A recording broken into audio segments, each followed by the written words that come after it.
Good afternoon, everybody. We just wrapped up our online class this morning for the first remote session.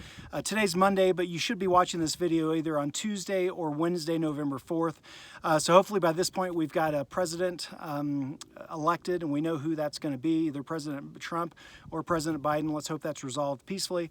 But I just took a break. I'm on a mountain bike ride right now. I'm encouraging all of you guys to take mental health breaks and just make sure you look after yourself. So after spending nearly 5 hours back to back online in your classes, as well as a meeting I had after we wrapped up on Monday, I decided to come out for a bike ride. So here I am in Ute Valley Park, beautiful place, and I'll try to do this periodically as I record these videos. But as I described, most of my videos will be as short and direct as possible, especially as we move past lesson 31. However, today we're going to be talking about something rather significant and rather confusing with a lot of component parts. Today specifically we're talking about centers of gravity. It's the next phase in the operational design process following the identification of our problematic conditions and our desired conditions. So moving into the center of gravity, which is well explained in Dr. Burke's chapter, I would highly encourage you to read that in chapter 3. I do want to cover a few key highlights and a few key points that will help you guys as you develop your briefing. First of all, a center of gravity is defined many ways. Clausewitz would argue that there's a singular center of gravity, whereby some other strategists would say that there are multiple centers of gravity at various levels of war, and you can have multiple effects on various centers of gravity to cause an entire system to collapse. And in essence, a center of gravity is the source of all strength. If you can imagine a Jenga game, you know, the old wooden block game where you pull out singular blocks until the entire tower tumbles down. Jenga, a center of gravity is that block by which if you pull that block, everything else tumbles down. That is the center of gravity. So at this point, hopefully you've identified problematic conditions and desired conditions, and you've identified things you need to change in the environment to get you from that problem to the desired condition. So at this point, you should be asking yourselves, well, heck, to use the example of the North Korean missile launch facility that we used, we used that in class the other day. North Korea has a series of launch facility, or actually timeout. Let's use the United States as a better example. So, for example, you could argue that an adversary who wants to disrupt our military operations might say they want to disrupt our space capabilities, right? So they would maybe argue that our space capabilities are our center of gravity, the source of all strength by which if we tug on that, the rest of the system collapses and we lose combat effectiveness. That's effectively what you are trying to do with your adversary system, is identify that center of gravity. So with that, we do what we call the, oh shucks, I can't remember the title at all, but it's got 4 little critical factors analysis. The critical factors analysis is something we use to further isolate the center of gravity into subcomponent parts. So of course we have the center of gravity. In our example, it would be space capabilities of the United States. And of course, of that, we have a sub thing called critical capabilities. And then we have critical requirements, CRs, and then finally we have CVs, critical vulnerabilities. So from that center of gravity, we may isolate some of the key capabilities that it provides. And we might say that it provides GPS, or space capabilities. It provides GPS, navigation and targeting and all that stuff. GPS for all of our pilots and warfighters. We might say that it provides space launch capabilities. You know, we've got the capacity to launch. We also might say that it provides global communications. Those are the key capabilities that it provides to the joint force. So we have we have the COG of space, we've got the critical capabilities, which are things that it could provide, and I just used 3 examples, there's probably another of them. Now we move into the next category called CRs, or critical requirements. These critical requirements are things that must be in place, or conditions that must be met in order to make that critical capability a thing. So for example, we'll use our space capabilities, our ability to launch things into space, if you will. What are some critical capabilities for that to work effectively? We could say we actually have the launch pads. Or actually, let's use GPS as a better example. GPS is our critical capability. We're going to further unpack into the critical requirements for the GPS capability. So GPS, you could argue you need the satellites up in the space to monitor and send out the signals. That's obvious. You need the ground control stations whereby all the commands are sent to the satellites to keep them in a reasonable orbit. And you could argue that we need the technology on the other end to absorb or receive that GPS capabilities. Otherwise, it's irrelevant. So again, I'm just kind of doing this on a middle of a bike ride as we walk through it. But you could say those are critical requirements to make the critical capability work for GPS. Now we take one of those and we further isolate that into a critical vulnerability. So then we launch into what is that critical vulnerability, and it is going to be a subset of the critical requirements. It's always going to be one of those. So we've either picked the downrange GPS receivers, we pick the satellites in outer space, or we pick the ground control stations. One of those is going to be the critical critical vulnerability, and that is the thing that conceivably we could target and the whole thing would tumble down. So the question is, how do you objectively quantify which of these three things is going to be the critical vulnerability? Is it the satellites in outer space? Is it the ground control stations? Or is it the receivers downrange? So we apply, and this is where cadets get confused invariably all the time, so I ask you to bear with me on this. We use a mechanism that was developed by a guy named Dr. Strange, not the guy from Marvel Comics, but a guy named Dr. Strange at the Army War College, and he developed what he calls a Carver analysis.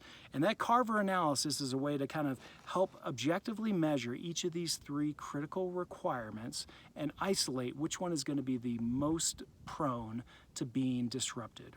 So Carver is an acronym for a few things. The C is for the criticality. Criticality meaning how critical is that specific thing to making it work. For example, in the satellite example we use, the satellites in outer space are absolutely critical, and without those satellites, the whole thing falls apart. So we would assign an arbitrary number to that. Usually a 1 to 5 scale, 1 to 10 scale, however you want to decide. But you say that is really, really, really critical, so I'm going to assign that a 5. And we're going to go through all of these acronyms in the Carver matrix and isolate and identify which one of these things are, and usually it's relative to these other things. So from a Carver model, criticality. Number 2, accessibility. How able are we to strike those targets? One could argue that our satellites in outer space are very inaccessible. Is that accurate? I would say so. Unless you are a very high-tech nation, you have very limited capability to actually access those satellites and disrupt their orbits.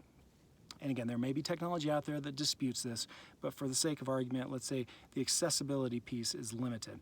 However, the ground control stations, in contrast, maybe they can be accessible because we know exactly where they are, the adversaries, and they could conceivably have effects against that. So we have criticality, we've got accessibility, we've got recuperability. That is how quickly can it be recuperated. If that were to be disrupted, could it be generated again quickly? The example again being the satellite system in outer space, the actual GPS satellite. That is very, very difficult to recuperate. So that would make it a very highly desired target set among those three things we've identified. Criticality, accessibility, recuperability, V, vulnerability. If we actually find that thing, how vulnerable is it to being attacked? One could argue that if we could get our hands on a space system, it's probably pretty easy to disrupt its capabilities. If you could actually get something up there, one could argue it's vulnerable. And this is all dependent upon the lens through which you look at it, and you look at your own capabilities and how they would influence this target set. So it depends on if you're actually in outer space with another satellite, jacking around with it, or if you're on the ground sending signals up to jam it.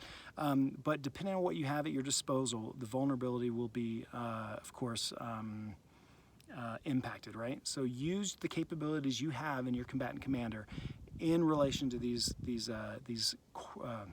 CVs, or critical vulnerabilities, to isolate which of these was the best.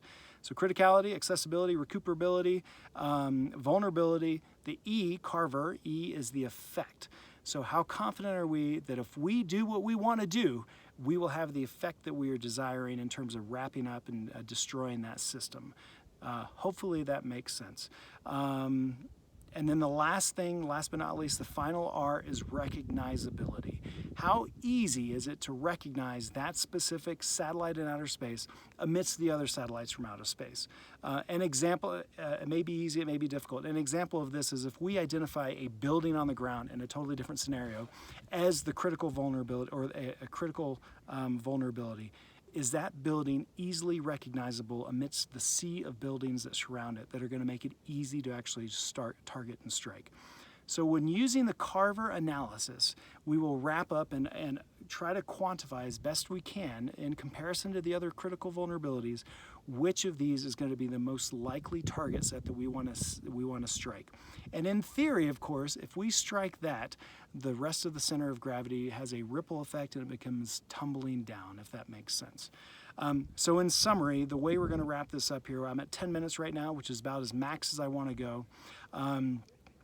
First of all, we've got a center of gravity is the source of all strength. We do a critical factors analysis against that center of gravity to come up with really 4 different columns. The center of gravity, the critical capabilities that provides, the critical requirements that are needed to keep those critical capabilities active, and then finally the critical vulnerabilities, which is a subset of these.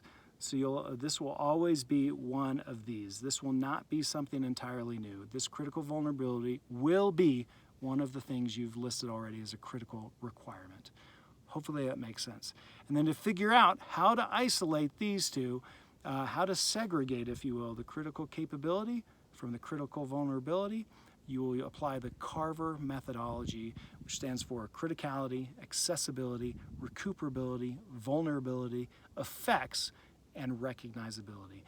All of this is explained very well in the textbook. Again, it's like 4 or 5 pages in chapter 3 of Dr. Burke's chapter. And your task moving forward as we begin to do our group work on this Wednesday is for you to begin to isolate the critical vulnerability in your center of gravity. Again, moving forward into next week, we're going to have plenty of time to dig in and do a full Carver analysis and to do a big deep dive on all of this stuff. So in the meantime, I would just begin thinking broadly about your center of gravity and why, be able to explain and articulate why you think what you've chosen is the center of gravity that'll cause, that is enabling that problem condition to exist. And if you were to change or impact that center of gravity, you would create the desired conditions that you are seeking.